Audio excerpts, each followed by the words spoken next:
Stay with me and you're going to learn how to make this Greek Pastitsio recipe, and I'm going to take you through the ingredients and the process right now. Hey subscribers and guests, thanks for joining me today. I'm going to show you how to make Greek Pastitsio. It's a combination of, I guess, lasagna or baked ziti, a Greek version of it. The process to make it is a little lengthy and not too complicated. I'd say on a scale of 1 to 10, I'd give it a 6.5 or a 7. Essentially, you're making three things that you're putting together. You're making a Greek meat sauce, which will need some ground beef, 2 pounds of ground beef for every pound of pasta that you use, about a half a bunch of parsley, can of tomato sauce, a medium-sized onion, a garlic clove or two, and some cinnamon sticks. The pasta I'm using is a ziti.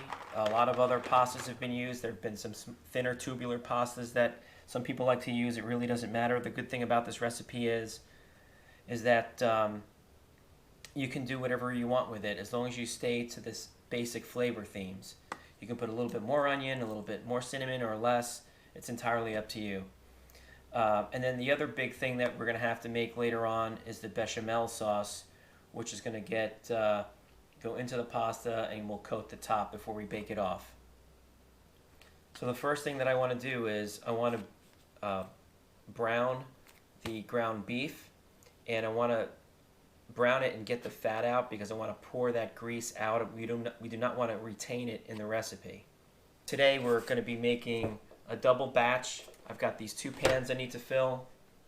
These pans are traveling. We have a family event that we've got to go to, and otherwise I'd be baking this off in a Pyrex or some thicker pan. But we're making a double batch, so we're using 4 pounds of ground beef and 2 pounds of pasta. So in a deep saucepan like this, or a wide pot if you have one, you're going to cook off all of the ground beef.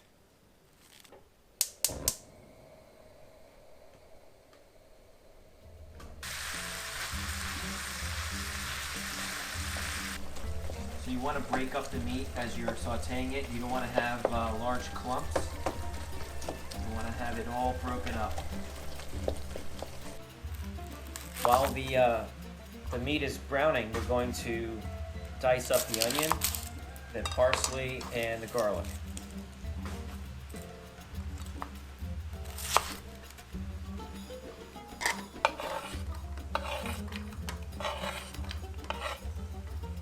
So now we're going to chop up the garlic, and instead of cutting up 2 cloves, you have an alternative, which is to use garlic oil. I have a video on how to make that. I'll put a link down below and possibly a card up above.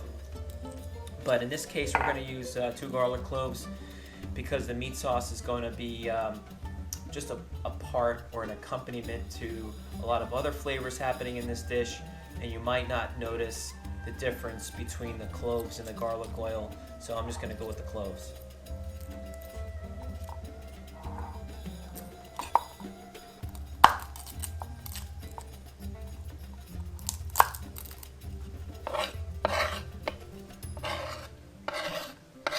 So we're going to chop up the parsley now.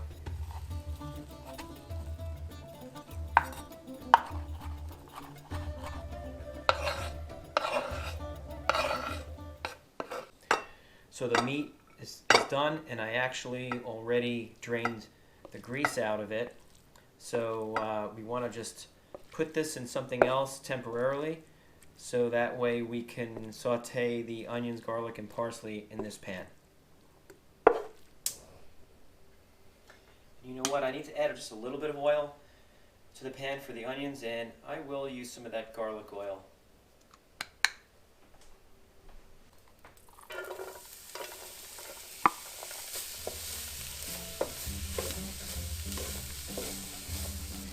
You could use a little bit more liquid in here, and rather than just add more oil, I'm going to go off script and just put a splash of wine.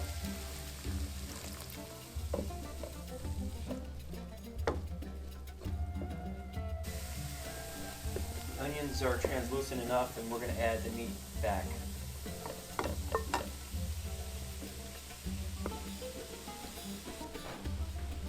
I want to add some salt.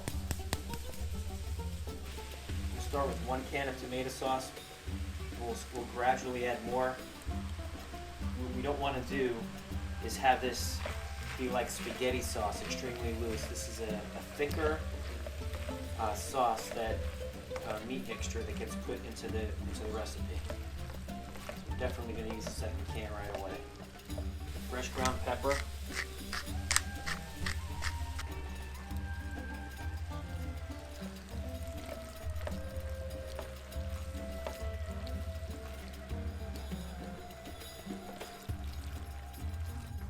Looks like I'm going to use a 3rd can of sauce because there's just a lot of meat here. It can use it. The last thing I'm going to put in is some oregano. If this was the summer, I'd have fresh oregano growing outside, but this is fine too. So this is going to simmer for about 2 hours, but before we set this thing to simmer, we want to add a couple cinnamon sticks to it.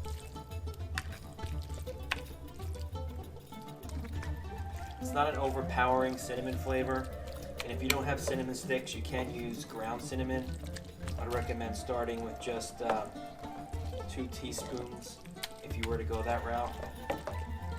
Now we're letting it simmer for 2 hours. Now we remove the meat sauce from the flame. We're resting it on the back burner here, and what I want to do is boil up the 2 boxes of pasta because I've got a double portion going on today. So therefore, I'm actually going to boil 2 different pots of water rather than combine them into one big pot. I want to make sure that I get an equal pound in both trays, so I'm going to do them separately. And the other thing I have here is the milk that we're going to need for the bechamel sauce. It's not on a flame. It's just resting here. I want it to pick up a little bit of heat from this pot just to raise it slightly above room temperature. The water is boiling now, so we're getting the pasta in. While the pasta is cooking, we're going to preheat the oven to 350.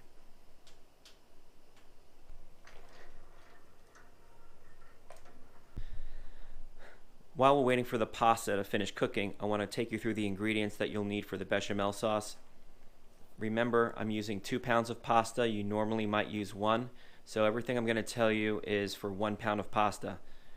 You would normally use 1 stick of butter, a half cup of flour, 1 quart of slightly warmed or lukewarm milk, a half cup of cheese.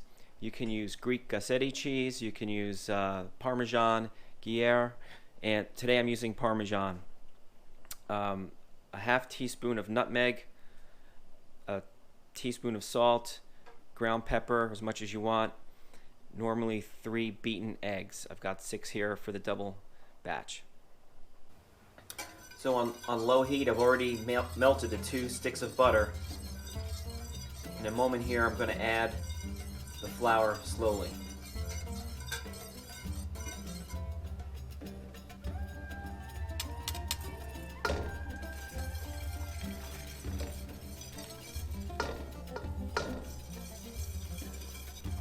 We're making a roux, but we do not want to brown it.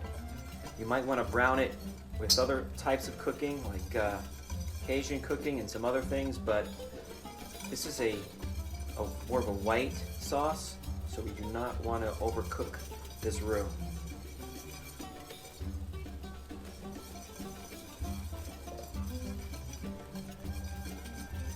And if you're whisking it and you see that it might need more flour, then definitely just add more. This is not something that you have to stick to necessarily, the ingredient mixture.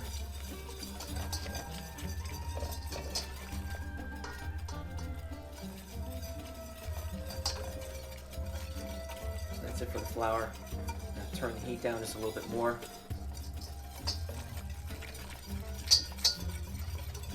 You don't want to see any lumps. Now we're going to add just a little bit of milk. Again, this milk was slightly warm. a little bit warmer than room temperature, lukewarm.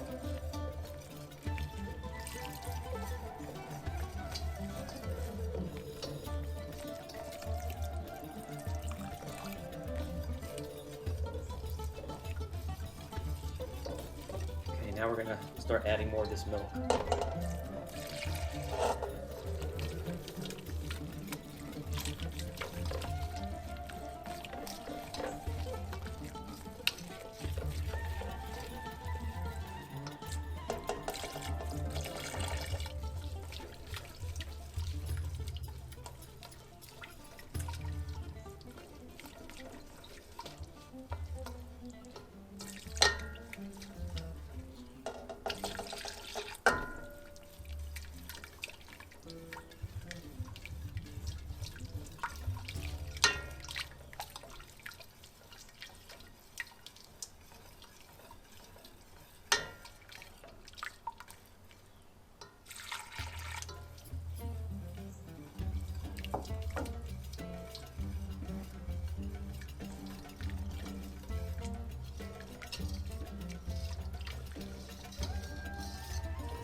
Been stirring it for about 5 minutes now, and you can see how thick and silky this is getting. I'm gonna stir in the Parmesan cheese now.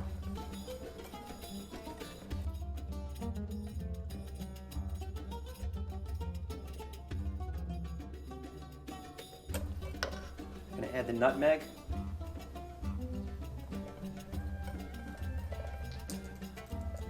Now the salt and pepper.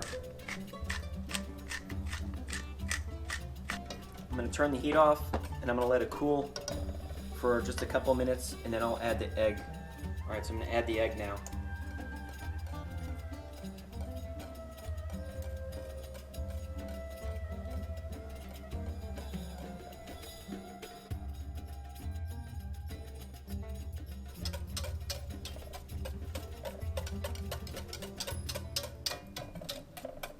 So what I like to do is I like to take the bechamel and put a little bit of it first down here underneath that, and then mix it together with the pasta, because what that does is it helps the pasta stay together after it gets baked.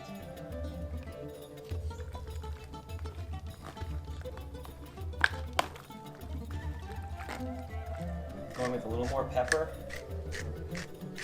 more Parmesan cheese. Now we want to add the meat mixture here.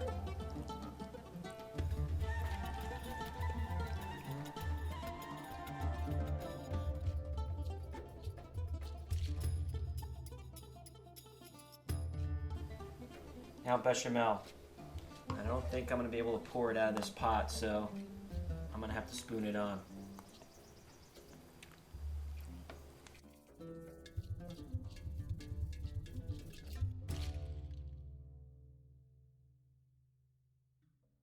So now we're going to add more cheese, and then a little more nutmeg on the top.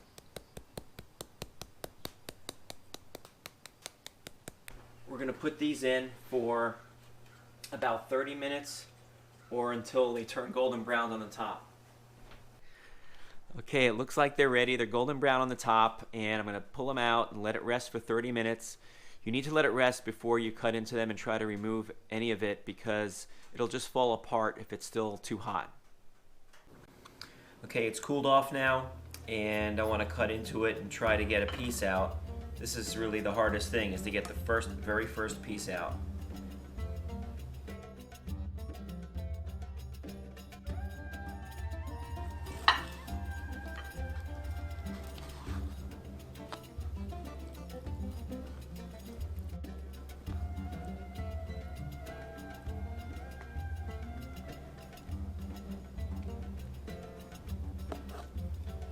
A couple fell out, but it looks great to me. I can't wait to eat this. Hopefully you're getting hungry looking at this as well. And if you enjoyed the video and like the recipe, please hit that subscribe and like button, and stop in again to see the next one. Thanks very much.